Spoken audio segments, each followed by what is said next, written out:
Bonjour Emilie, c'est la cuisine des Louchas. J'espère que vous allez bien les amis. Je partage avec vous le menu du troisième jour du Ramadan que j'ai fait à base de poisson. Le poisson ne me donne pas soif parce que vous étiez nombreuses à me poser la question, parce que je le sale pas trop. J'essaye de réduire le sel dans mes préparations. Le jus de citron remplace vraiment le sel dans les préparations à base de poisson et ça donne pas soif. On commence par un velouté de légumes aux crevettes et au ras el hanout. J'ai réalisé également une feuilletée, une mhancha de briques avec du saumon et épinards accompagné d'une salade. Avec le reste des crevettes, j'ai réalisé un tagine où j'ai rajouté du saumon, un tagine de poisson. Voilà, un menu très très simple et rapide à réaliser et qui a fait son petit effet auprès de tout le monde, découvrant le menu ensemble. Je vais commencer par préparer un bouillon ou un fumé de crevettes ou de poisson. Alors j'ai récupéré les carcasses de crevettes que j'ai nettoyées et je vais déposer un bouquet, alors un bouquet de coriandre et de persil mélangés, les carcasses des crevettes lavées, bien lavées, ainsi qu'un oignon. Et je vais venir épicer avec du ras el hanout et du safran et du sel. Parce qu'un bouillon, par définition, il est assez salé. Je vais mettre l'équivalent d'un litre et demi d'eau et je vais laisser le tout cuire pendant allez, une trentaine de minutes à couvert. Après, je vais filtrer mon bouillon pour ne récupérer que le jus. Voilà, le tout, je vais le jeter. Et je vais passer à la réalisation de la soupe dans la même marmite dans laquelle j'ai fait cuire le bouillon, une marmite à fond épais, comme ça évite d'avoir beaucoup de vaisselle. Je mets un tout petit peu de beurre et je rajoute un petit filet d'huile de table ou d'huile d'olive et je fais colorer un blanc de poireau dedans, coupé très finement. Voilà, vous l'affinez correctement et vous faites revenir tout ça. Vous laissez le tout cuire pendant une petite dizaine de minutes, histoire de bien bien colorer le blanc de poireau. Après coloration, vous rajoutez le bouillon, vous déglacez avec. Et vous rajoutez après vos légumes. Alors, une grosse pomme de terre, de la courgette, de la carotte. J'ai mis également des navets, un quart de chou blanc. Alors, pendant le mois de Ramadan, j'essaie à chaque fois de rajouter beaucoup de légumes dans mon alimentation. C'est plein de fibres, de vitamines. Ça purifie le corps. Pensez à les mettre soit en soupe, parce que je mange pas toujours que la harira ou la shorba. J'essaie de faire pas mal de veloutés riches et de varier un peu les plaisirs pendant le mois de Ramadan. Et c'est ce que j'essaie de véhiculer à travers mes recettes. Soit j'inclus les légumes dans les farces de feuilletés ou de briques. Et je laisse ma soupe cuire pendant une trentaine de minutes. Ça m'a pris 35 minutes à couvert. Après, on va passer à la préparation des crevettes. Alors, j'ai pris la moitié des crevettes utilisées dans tout le menu et je vais venir préparer une petite marinade à base d'échalotes finement hachées, des gousses d'ail hachées, de la ciboulette, le jus d'un demi-citron, un peu de ras el hanout également. Je mets du miel d'oranger et une pincée de safran. C'est parce que je vais accompagner ma soupe avec ces crevettes grillées. Je les laisse mariner pendant un petit moment. Vous pouvez les préparer la veille pour le lendemain ou les laisser mariner pendant une petite heure au frais. Vous faites griller vos crevettes soit au grill, soit vous les mettez par exemple à la poêle, au barbecue, comme vous avez envie. Vous le faites vraiment à la dernière minute, hein. Au moment où vous allez servir votre soupe, vous l'accompagnez avec des crevettes grillées chaudes. Après la cuisson de la soupe, vous venez la mixer et vous rajoutez après de la crème fraîche ou de la crème liquide. Moi, j'ai mis de la crème fraîche, je voulais qu'elle soit vraiment bien onctueuse et vous la mixez après. Et au moment du service, vous servez votre soupe saupoudrée avec un tout petit peu de ras el hanout comme rappel et avec les petites gambas ou crevettes autour. Voilà, ça vous fait un petit plat assez riche et savoureux.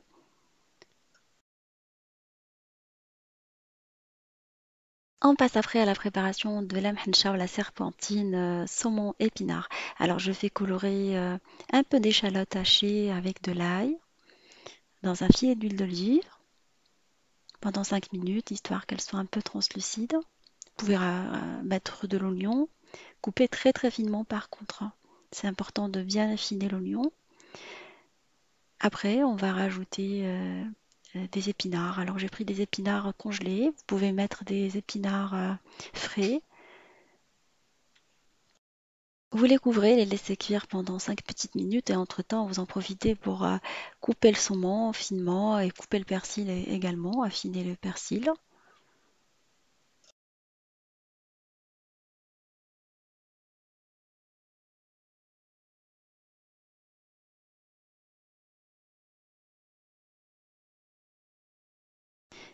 Là, on voit que les épinards, ils ont bien dégorgé. On va les ouvrir comme ça. C'est une technique de les couvrir pour qu'ils puissent cuire plus rapidement. On les laisse après s'évaporer pendant 5 petites minutes supplémentaires. C'est essentiel. Vous risquez de déchirer la pâte.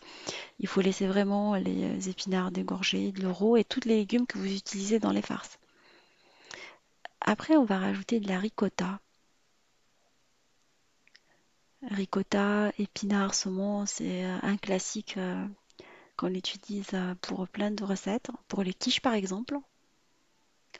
Vous pouvez farcir également des crêpes salées avec ce mélange. Et on va venir écraser la ricotta dans les épinards. Mais avant de le faire, il faut vous assurer qu'il y a quasiment plus d'eau dans votre farce. On met également le saumon fumé et le persil vraiment à la fin. On sait qu'on va éteindre le feu. On va mettre un peu de piment d'Espelette, un peu de curry si vous voulez. Vous pouvez mettre du curcuma. Et on va pas saler parce que le saumon fumé étant très salé, on va saler légèrement les épinards, mais pas beaucoup. Et voilà, notre farce elle est prête. Vous la laissez refroidir avant de passer pour farcir. J'ai pris un rouleau de feuilles, voilà, sous forme d'un rouleau. Je l'ai trouvé chez Carrefour Sartrouville. On en trouve un tout petit peu partout en ce moment en fait. C'est un rouleau de 3 mètres, vous pouvez l'utiliser en 2 fois. Moi je vais utiliser que la moitié aujourd'hui, hein, parce que je vais pas faire une grande mahancha, mais plutôt une petite. Une fois que j'ai déroulé les feuilles de briques, ou plutôt le rouleau, alors j'ai utilisé 1,5 m, pas la totalité. À moins d'avoir un grand plan de travail, vous pouvez utiliser le tout, ou bien le couper en deux et l'utiliser en 2 fois. Et là, je vais mettre l'ensemble de la farce à part égale à 3 ou 4 centimètres du bas. Vous roulez dessus après, une fois que vous avez mis un tout petit peu partout. Mais il faut circuler entre les un peu partout, histoire de pouvoir fermer correctement. Vous remplissez pas les bords, hein, parce qu'après on va fermer et c'est essentiel que vous laissez 2 ou 3 centimètres des bords qui ne sont pas remplis avec la farce. Et vous la roulez d'une façon uniforme. 3 centimètres avant la fin, vous venez coller avec un glue réalisé avec du jaune d'œuf, hein, et vous continuez à fermer votre boudin. Vous avez vu, j'ai laissé un peu vide sur les côtés, histoire de pouvoir par la suite fermer ma mhencha ou ma serpentine facilement quand je vais la rouler.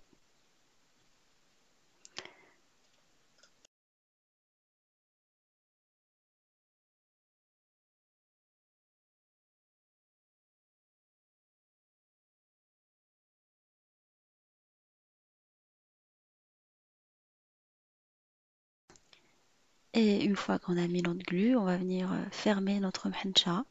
Mais sur l'autre côté, j'ai laissé plus, hein. J'ai laissé l'équivalent de 6 centimètres vide. Alors on laisse 2 ou 3 sur un côté et plus sur l'autre côté, histoire de pouvoir fermer correctement la mhencha, vous allez voir. Et après, on va venir la fermer en la roulant.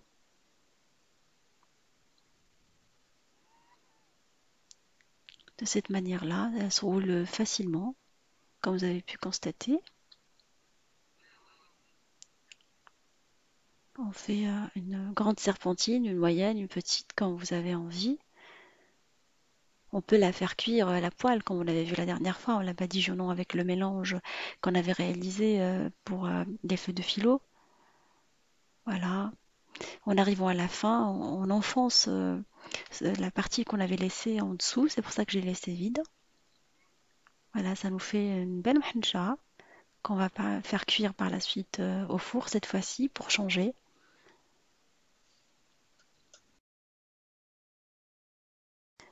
Je vais venir la transvaser par la suite dans un plat allant au four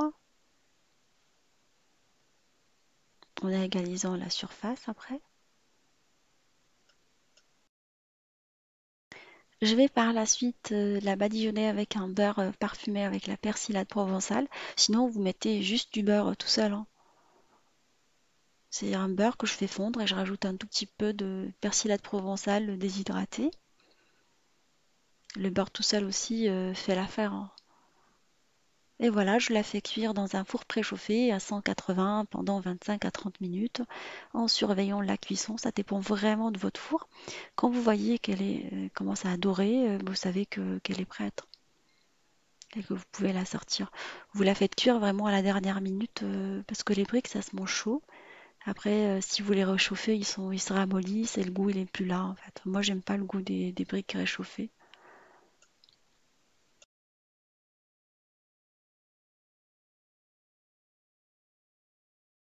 Pour plus de fraîcheur, je réalise une salade de mâche. Je vais l'arroser avec une vinaigrette que j'ai l'habitude de réaliser avec vous à base de moutarde, un tout petit peu de vinaigre balsamique et du jus de citron. Je mets un tout petit peu de boursin, enfin du fromage boursin aux herbes. Voilà, c'est une salade qu'on peut manger toute seule, hein, avec quelques tomates cerises, un peu de noix. On met également voilà, des oignons déshydratés également, et grillés. Je les ai achetés dans le rayon des épices. Je trouve que ça apporte un peu de croquant aux salades. La salade, vous la réalisez vraiment à la fin, c'est mieux, je trouve.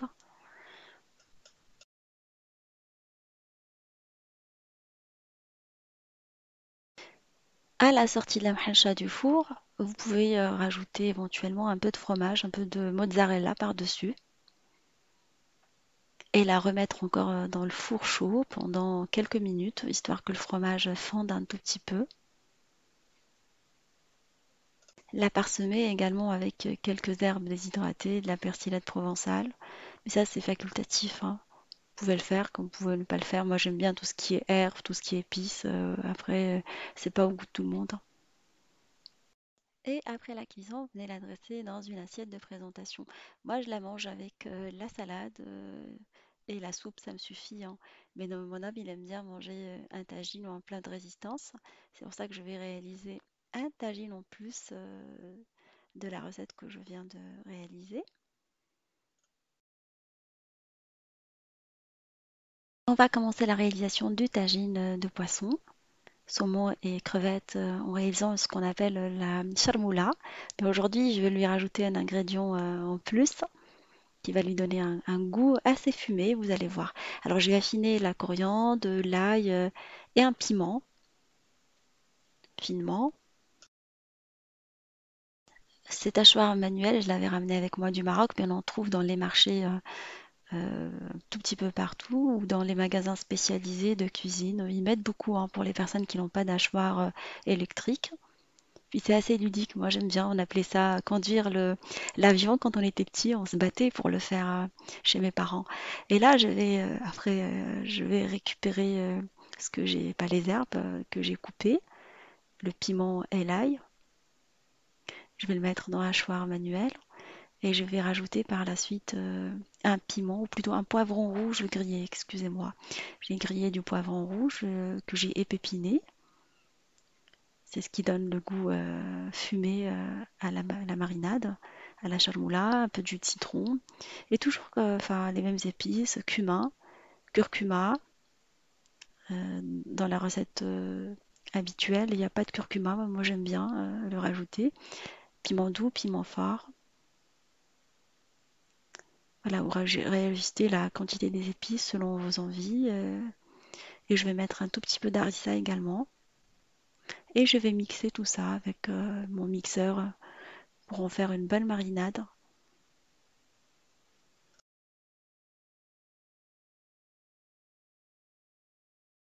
Et après, on passe à la réalisation du tagine. Alors, j'ai pris un plat tagine en terre cuite que vous pouvez remplacer par une sauteuse.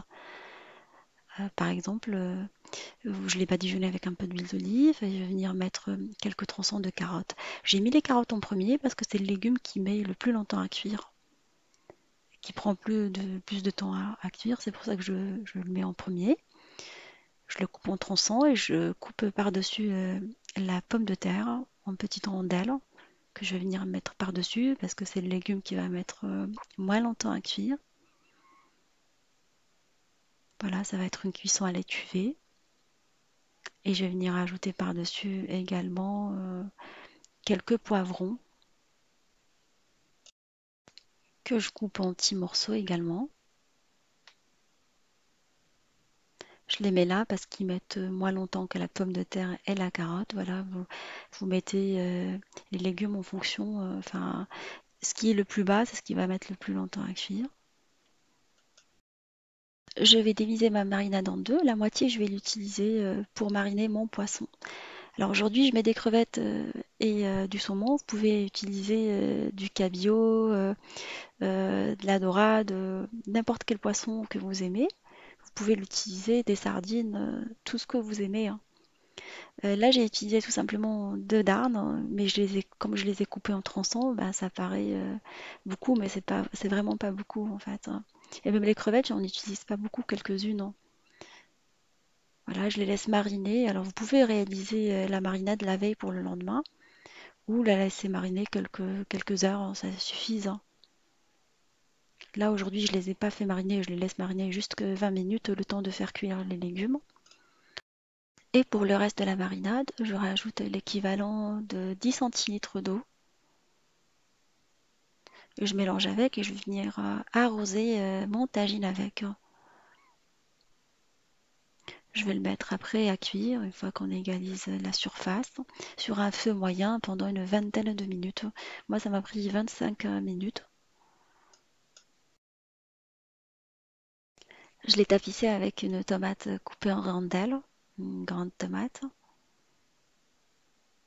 Et voilà, vous le couvrez, vous le laissez cuire pendant 25 minutes à feu très doux ou moyen. Moi, je dirais entre doux et moyen. Et voilà, les légumes, ils ont commencé à cuire, à mi-cuisson des légumes. Vous rajoutez le poisson. Alors, le poisson, on laisse vraiment à la fin parce qu'il met moins longtemps à cuire.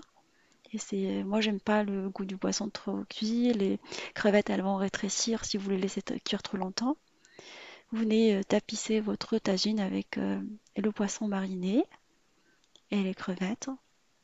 Vous pouvez ajouter également quelques olives dessalées en fait marinées que vous venez dessaler dans l'eau chaude. Vous les laissez pendant un petit quart d'heure histoire d'enlever l'excès de sel. Vous couvrez le tagine et vous le laissez cuire cette fois-ci pendant un petit quart d'heure à feu moyen. Vous rajoutez un peu le feu.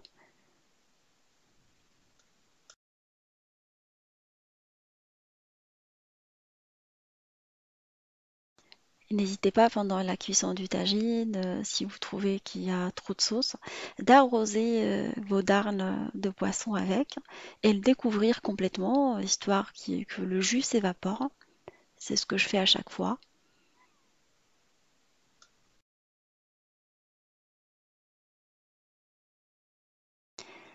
Et voilà, notre tagine est maintenant prêt. On a laissé vraiment la sauce s'épaissir. N'hésitez pas à le découvrir, laissez vraiment la sauce s'épaissir pour avoir un tagine bien onctueux. Servi avec le reste du zalouk de la veille, de la salade d'aubergine, en fait, caviar d'aubergine. Les légumes sont cuits en restant vraiment entiers. Moi, j'aime pas quand les légumes s'effritent dans le tagine. C'est pour ça qu'il faut respecter le temps de cuisson de chaque aliment. Tagine à servir avec du pain mtloua ou le manger tout seul. Pour les personnes qui ne souhaitent pas manger ou grossir pendant le mois de Ramadan, ils peuvent manger avec la fourchette. Et voilà, mon menu touche à sa fin du troisième jour du Ramadan. Un petit velouté vitaminé et protéiné avec les crevettes grillées que j'ai servi avec la mhencha ou la serpentine de briques au saumon et épinards. Cuisson au four, comme ça c'est pas gras, avec la petite salade de fraîcheur. Et pour les plus gourmands, un tagine que j'ai réalisé avec le saumon et les restes des crevettes. Alors j'espère que ce menu vous fera plaisir et fera plaisir à vos familles. Je vous fais des gros bisous d'amour et je vous dis on se retrouve sur la cuisine de Ninoucha avec des nouvelles recettes. À nos voyages culinaires et à bientôt.